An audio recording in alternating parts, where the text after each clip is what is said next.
It's really about, here are the principles, but they're not rules. We're not saying you have to have so many carbs, so many fats, you have to have some 5 servings of grains. We don't say any of that. We say, here are the principles, and then you're going to have to work out a diet that's tailored to your particulars. And if you want to choose another diet, let's just say you want to have a vegetarian diet, or you want to have a carnivore diet, or a SIBO diet. I mean, there's all kinds of diets out there. We're not saying don't do those diets. We're saying apply these principles to whatever diet you want to do.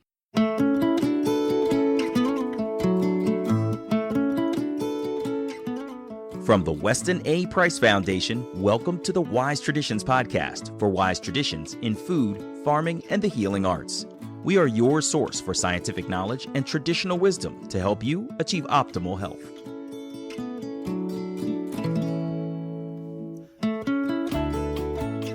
Hey, Holistic Hilda here. This is episode 225, and our guest is Fallon Morell. Sally is a phenomenal speaker, author, and advocate for real nutrient-dense food. She is also the head of the Weston A. Price Foundation. Today, Sally gives us a broad overview of how to live our best lives, basically, through the Wise Traditions principles. She gives us the full scoop, how these work whatever diet you're on, and how to make the most of them, how to make them work for you depending on your genetic makeup and your bio-individuality. She talks about the most important principle, which is nutrient density, and how critical it is to stay away from processed foods. She also goes into detail about why juicing kale is a bad idea and how salt, yes, salt, can support digestion. Whether you're new to all of this Wise Tradition stuff or you're a veteran, there's something in this show for you. Before we dig in, I want to remind you that there's a quick and easy way to learn the basics of the Wise Traditions lifestyle. It's not complicated, and it's entirely satisfying and gratifying to live this way. So click on the link for the free 7 easy lessons on the Wise Traditions lifestyle in the show notes wherever you get your podcast. And a shout out to our sponsor, Ancestral Supplements. This episode is brought to you in part by grass-fed liver and bone marrow by Ancestral Supplements. Ancestral Supplements makes New Zealand-sourced, nose-to-tail organ meats, liver, and bone marrow in simple, convenient gelatin capsules. Beef liver and bone marrow are the most effective foods to support health and wellness. These traditional foods were and still are fundamental to our biology. So visit ancestralsupplements.com to see what they can do for you. Ancestral Supplements, putting back in what the modern world has left out. This is Holistic Hilda, and you're listening to Wise Traditions. Welcome to Wise Traditions, Sally. Hi, Hilda. It's great to be back with you. So to kick off the new year, we want to give everyone a broad vista of the Wise Traditions principles. So take us back in time. Where did these come from? Okay, well, let's first say that we do talk about principles and not rules. Rules are kind of strict, like you have to eat so much carbohydrates, or you should or should not eat dairy. No, these are our principles, and they give you a lot more flexibility in what you can eat and a lot more ability to adjust to you, to your metabolism, to your background, to your genetics, whatever. So is it fair to say I could be on a certain kind of diet and still eat this Wise Traditions way? Yes, it could. For example, let's just say that you want to be a completely carnivore diet. There's still certain principles that we think you need to follow to make sure that eating meat is helpful to you and not harmful. Oh, so fascinating. So again, give us the background. These aren't just random theories that we decided to come up with for guiding principles for eating. No, we didn't just pick these out of thin air. So we have 11 principles, and principles 1, 2, and 3, and then the last principle, number 11, they come straight from Weston Price. These are what he formulated, what he gave to us after looking at all these various diverse diets of traditional people. So then we have principles 4 through 10, and these were things that Price did not really look at, that come about through later science, what we've learned about grains, what we've learned about salt, what we've learned about fats and oils, what fermented foods. So these other principles are principles that we added to Dr. Price's principles that seemed to us universal. We didn't want to just pick something that was very particular to a certain area, we wanted universal principles. Oh, and that's a beautiful thing because that means anywhere I live in the world, I can apply these principles. You absolutely can. So if you're living in Alaska and the diet is fish and caribou, these principles apply. If you're living in the South Seas where it's very warm and you have a higher carb diet, they still apply. So just before we get into them a little bit more, I want to ask you personally about your own diet history. Were you trying any particular diets as a young woman that you thought would help your health, and then later you realized maybe not? Good question. So I started out, unlike so many people in this field, I started out as just loving to cook. I've always loved to cook. It was the way I got my high during the 1960s, was cooking. I love to cook. I love to cook for my family, and I was very much influenced by Julia Child and then many trips to France, which I took with my family. So I was doing French cooking, and it was obviously high-fat, high-dairy cooking with a lot of butter, cream, cheese, eggs, lots of meats, occasional organ meats, and that was just the way I cooked. So I read Dr. Price's book, and I thought, hey, this kind of validates what I'm doing. I'm just going to keep doing this, okay? But there were some things that I was doing wrong, and the main thing I was doing wrong was the way I was eating grains. And I made this amazing granola, for example, which I ate a lot of, and the granola is really not cooked at all. It's grains that are sort of naked grains that your body has to completely digest. And I got really sick. I got really sick from the grains I was eating. And as I was researching for Nourishing Traditions, I thought, well, we need to find out what these principles are all over the world. And I had some wonderful conversations with people who said, you really need to prepare grains properly because your body can't digest them otherwise. And that's when I realized what I was doing to myself. And this beautiful granola recipe I wanted to put in Nourishing Traditions, I thought, well, I can't do that because it's not the way traditional people ate their grains. And once I got off the granola, I was right as rain again. So I had a lot better health. I did a lot of broth because I was doing French cooking, but then I read Dr. Pottinger, who talked about the health benefits of broth, so I did even more broth.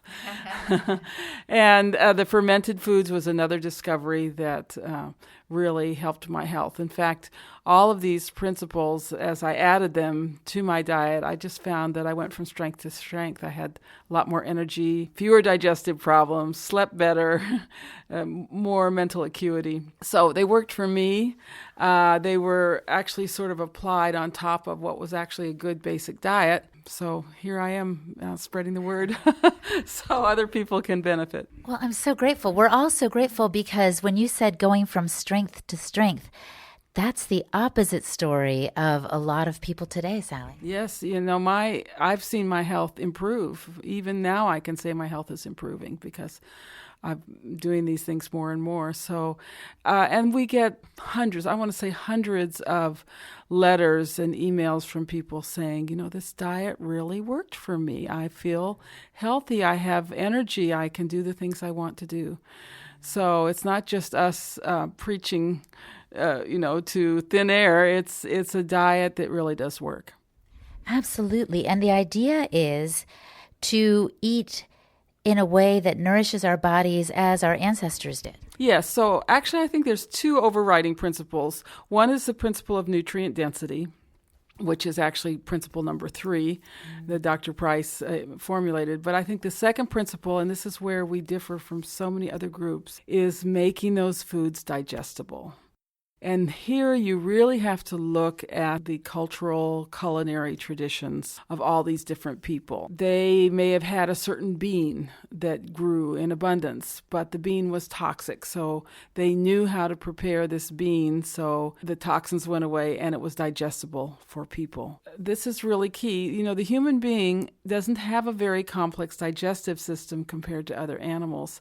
I mean, a cow can eat grass and straw and hay, and we can't eat grass. We can't digest grass. So other animals have a much more complex and robust digestive system compared to humans. And that means that humans have to use their heads and think about this and prepare their foods in a way that doesn't put a big strain on their digestion. And that really was what happened to me by adding the broth, preparing the grains properly, using more salt, the fermented foods. All of those things will spare your digestion. And believe me, when you spare your digestion, you have a lot more energy for other things. Well, and right now what's coming to mind are people who are vegans and vegetarians, and they can do some of these things you're talking about. They can ferment their food. They can add more salt. They can properly prepare their grains and legumes and beans, and that will help them get the most out of the food they are eating. Yes. Now, of course, as you know, we certainly don't advocate a vegan diet. Vegetarian diet, we've always said, can work for some people if you're careful. And here's where the proper preparation is really important, because the proper preparation, once again, it cuts down on the strain on your digestive system, but it also releases nutrients that otherwise would be hard for your body to get to. I think of your bowl of oatmeal in the morning. If you have soaked your oatmeal overnight and prepared it in the right way, cooked it with some salt, all that phosphorus and iron and all the good magnesium, all the wonderful minerals in the oats will have been liberated from their complexes that they're in, and be much easier for you to digest and absorb. And if you're eating your oatmeal with some butter or cream, then you have the fat-soluble vitamins that help you absorb those nutrients also. What's coming to mind right now is some people drink oat milk now. Have you heard of this, Sally? Yes. Or is that from raw oats? That sounds like the opposite of what we're looking for. Well, I'm not sure how they prepare the oat milk, but what the oats need is an acidic soaking, and I don't think they're doing that with the oat milk. And you're right, we don't even know if they're cooking it. So these seed beverages, I think, would be very hard to digest. So talk to me now about the 4 principles that Dr. Price found, and then the ones that the foundation has added on top of that. Okay, so Dr. Price's principles were, number 1, no refined or denatured foods. Okay, so that in itself, if you don't do anything else, if you just get off the refined carbs, the sugar, the sodas, the vegetable oils, and just eat real food, that's number 1. Number 2 is there were no vegan diets, and this is an important one. All of these diets had animal foods, and as many animal foods as they could have, as they could get. They went to a lot of risk and put a lot of energy in getting those animal foods. Number 3 was the key one, the principle of nutrient density, very high levels of fat-soluble vitamins, A, D, and K, very high levels of minerals. And this points us right back to our farming techniques. So this is where getting the minerals in the soil is so important. This is where having our animals outside, so they're eating green grass and in the sunlight, so we get that A, D, and K. So this is a very broad and complex principle, but the idea is to maximize the nutrients in our diet. And then the last one of Dr. Price, which is we put as number 11, was the principle of preparing for pregnancy and child spacing so that the mother could recover between pregnancies. And this involved eating certain special nutrient-dense foods in preparation for pregnancy, and then during the pregnancy and lactation and growth of the child. I'm glad you put the emphasis on in preparation for pregnancy, because people, at least that I know, when they get pregnant is when they start popping certain vitamins or, thinking, okay, I've got to eat right to nurture the baby. But Dr. Price noticed among many different cultures that they were preparing beforehand when they were in the childbearing years. Yes, in particular, you need to build up your vitamin A stores, because vitamin A is the vitamin that directs the whole unfolding of the embryo and the differentiation of the stem cells. That's all directed by vitamin A. And that starts like on day 5 of your pregnancy, before you even know you're pregnant. So you need to have the vitamin A there available for this to happen.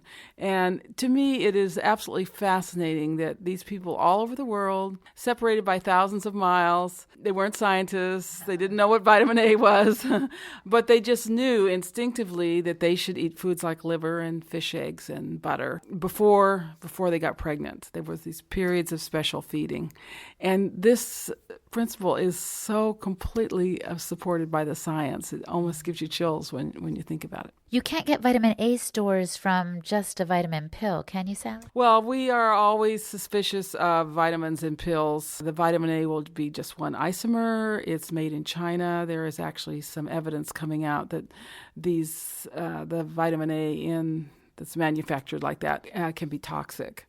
So the vitamin A needs to come from food. And when you eat liver, you're getting a broad spectrum of vitamin A isomers. You're getting them in the form the body wants with all the cofactors that the body wants. So we really are food people. We're not vitamin people. And that makes sense because we can't possibly have broken down every little bit and parse it down. So nature knows better than we do, I guess is what I'm saying, about what our bodies need. Yes. So nature is amazing. She's a goddess. We have no idea of the complexity of all the nutrients and how they work together in our foods.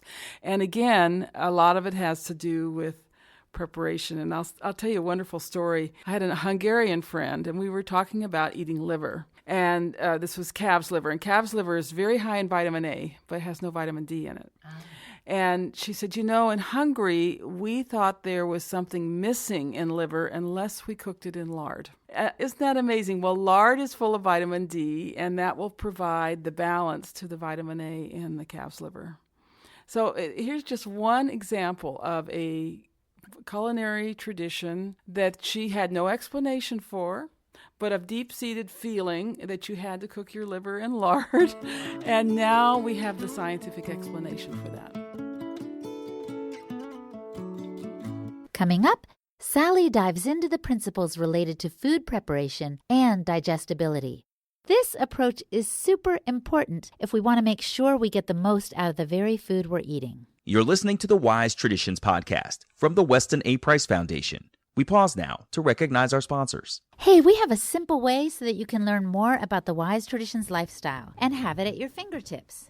It's 7 easy lessons available for free on our website. We kind of encapsulate what the principles are so you can read about the basics and keep them handy. Sign up for these 7 easy lessons using the link in the show notes and enjoy. These are our free gift to you. And this episode is brought to you by grass-fed liver and bone marrow by Ancestral Supplements. Ancestral Supplements makes New Zealand-sourced nose-to-tail organ meats, liver, and bone marrow in simple, convenient gelatin capsules. Beef liver and bone marrow are the most effective foods to support health and wellness. These traditional foods were, and still are, fundamental to our biology. It's incredibly insightful to see how animals in the wild instinctively go for the liver and the bone marrow first, leaving the muscle meats for the birds. Even then, birds will be caught taking marrow bones high into the sky and dropping them onto the rocks in order to gain access to the inside. Liver and bone marrow provide concentrated amounts of vitamin A, choline, folate, B12, copper, heme iron, and fat-soluble activators that are now absent from the modern diet.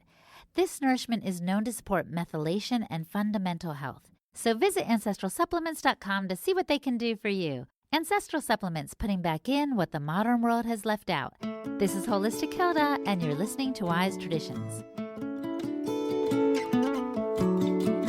We like to show the scientific validation of the traditional foodways, and at no time has this been more possible than today. Now, as you know, Hilda, we have to spend a lot of time debunking a lot of junk science and phony science, but at the same time, when you really look to find the scientific validation of something like cooking liver in lard, is really exciting for us. Absolutely. So talk to me a little bit about the principles in between the first 3 and the last one. Yeah. 4 through 10. So 4 through 10 were ones that we added that Dr. Price didn't mention. And these mostly have to do with food preparation and digestibility. So, for example, we are the fermented food folks. We are the ones who introduced the concept of fermented food to the public. And this is something that makes your food so much more digestible, that actually supports your digestion. And nowhere have we had more scientific validation than in the practice of eating fermented foods. I mean, this has been we've had a paradigm shift in the last 20 years. 20 years ago, physicians and scientists thought that germs attacked us and made us sick. And now we know that the digestive tract is loaded with beneficial microorganisms that keep us well.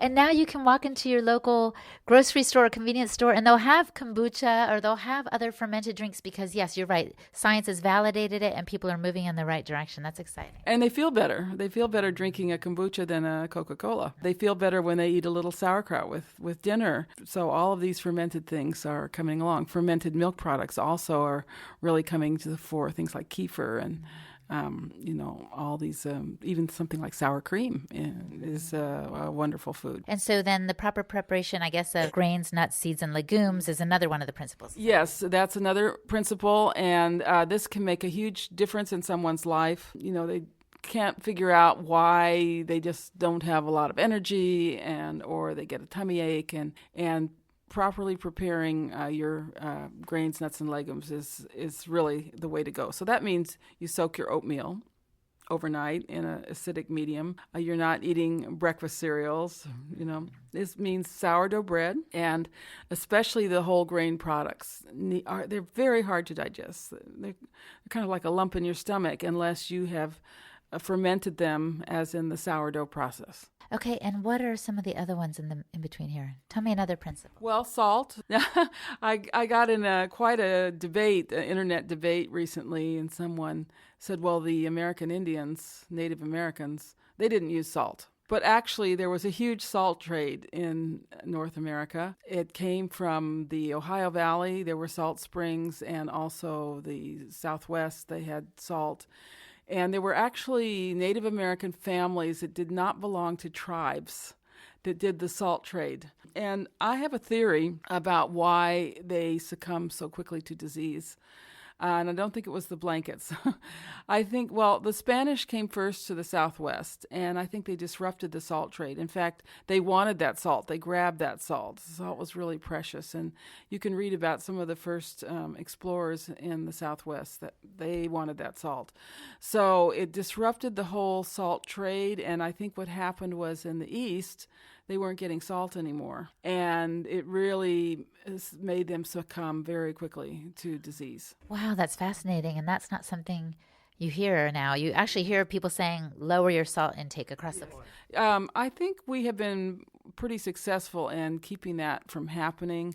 My colleague and founding board member, Mary Enig, she'd just get livid when they talked about lowering your salt intake, because sodium and chloride are absolutely essential for the functioning of our bodies, and particularly for digestion. You need the chlorine in sodium chloride to make hydrochloric acid so you can digest protein, and you need the sodium to make enzymes for digesting carbohydrates. So we have a salt taste on our tongue for a reason. There's a reason that food tastes better with salt on it, because when we have salt, we can digest it. And when you talk about food tasting better, it makes me think about fats. Isn't the percentage of fat one of the principles too?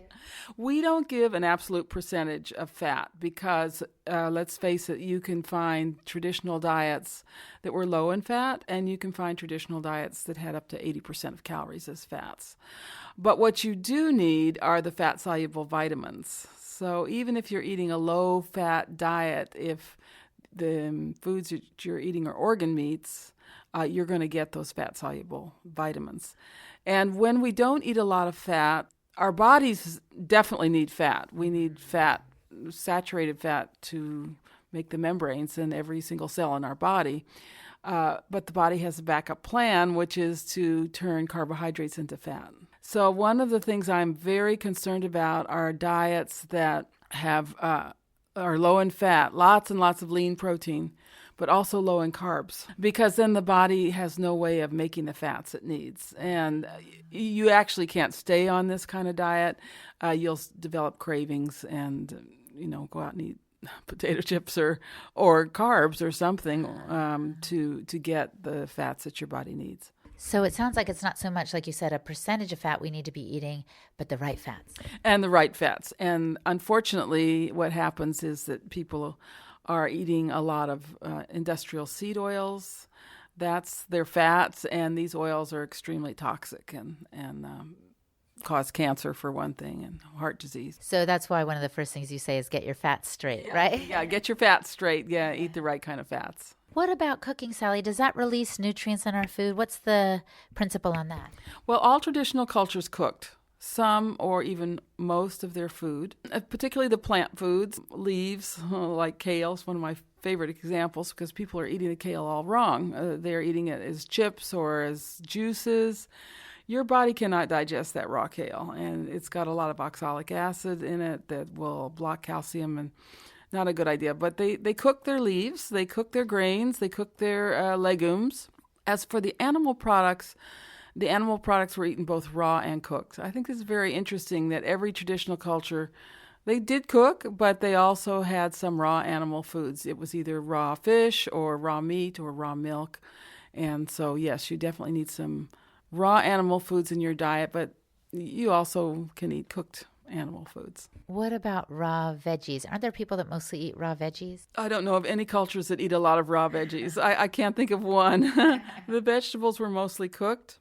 I would say the Western culture is the culture that eats the most raw veggies because we have actually perfected tender vegetables. We've perfected lettuce and carrots and things like that, which we can eat. Some people can eat raw. Some people with very sensitive digestive tracts really can't do a lot of salads. So as we start to wrap up, Sally, how do we use these principles when we make our dietary choices? Right. Now, everyone's different, and everyone is going to have to tailor the diet to their metabolism, their lifestyle, their genetics, their background, to what they can afford, to what they're prepared to prepare. I have a Swiss ancestry, and I do really well on a lot of raw milk and raw cheese.